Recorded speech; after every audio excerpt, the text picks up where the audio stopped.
ఇక వచ్చే నెల 27న ఎమ్మెల్సీ ఎలక్షన్ మండలి ఎన్నికల షెడ్యూల్ రిలీజ్ అంటూ 2 టీచర్ 1 గ్రాడ్యుయేట్ స్థానానికి ఫిబ్రవరి 3 నుంచి నామినేషన్ల స్వీకరణ, మార్చి 3న ఓట్ల లెక్కింపు అమల్లోకి ఎన్నికల కోడ్ అంటూ ఇక ఎన్నికల కోడ్ వచ్చేస్తుంది. ఇక నామినేషన్ అండ్ నోటిఫికేషన్ల స్వీకరణ ఫిబ్రవరి 3.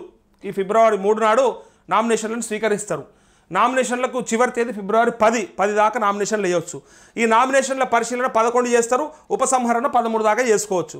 ఈ పోలింగ్ అనేది ఫిబ్రవరి 27లో ఉంది. ఈ పొద్దున 8 గంటల నుంచి సాయంత్రం 4 గంటల దాకా ఓట్ల లెక్కింపు వచ్చి మార్చి 3 తారీఖు నడుస్తుంది.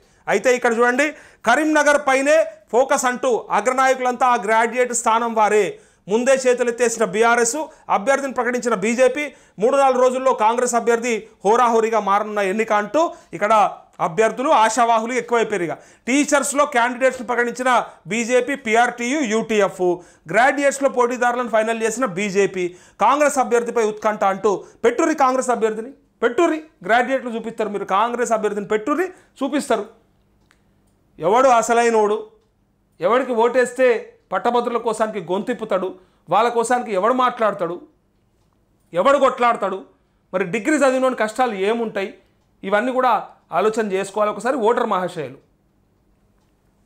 రాష్ట్రంలో ఎమ్మెల్సీ ఎన్నికల నగారం మోగింది. కరీంనగర్ టీచర్, గ్రాడ్యుయేట్, నల్లగొండ ఉపాధ్యాయ ఎమ్మెల్సీ స్థానాలకు బుధవారం కేంద్ర ఎన్నికల సంఘం షెడ్యూల్ రిలీజ్ చేసింది.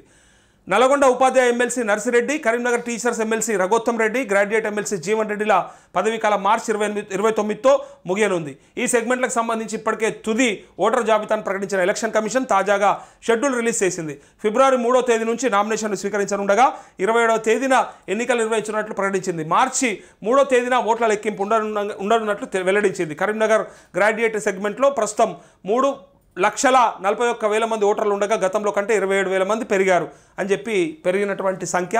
సో ఈ జీవన్ రెడ్డి, జగిత్యాల జీవన్ రెడ్డి గ్రాడ్యుయేట్ ఎమ్మెల్సీగా ఉన్నాడు, ఆయన పదవీకాలం అయిపోతూ ఉంది కాబట్టి. అయితే ఇక్కడ విషయం ఇక కాంగ్రెస్ నుంచి క్యాండిడేట్గా ఎవరు, ఇప్పుడు జీవన్ రెడ్డి ఎమ్మెల్యేగా పోటీ చేసిండు, ఓడిపోయిండు, ఎంపీగా పోటీ చేసిండు, ఓడిపోయిండు, ఎమ్మెల్సీగా ఇప్పుడు ఆయన ఉన్నాడు, ఇక అయిపోయింది కాబట్టి పదవీకాలం. మళ్ళీ ఎవరికి ఇస్తారనేది ఇక చూడాలి.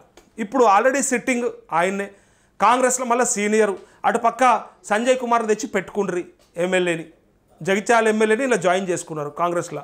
సో ఇప్పుడు మళ్ళీ ఎవరికి ఇస్తారు అంటే, ఇస్తే ఫస్ట్ జీవన్ రెడ్డికి ప్రియారిటీ ఇవ్వాలి. ఒకవేళ ఆయన నేను చెయ్యను అంటేనే ఇంకొక వ్యక్తి, కానీ ఇప్పుడున్న పరిస్థితుల్లో చేయకపోవడమే బెస్ట్.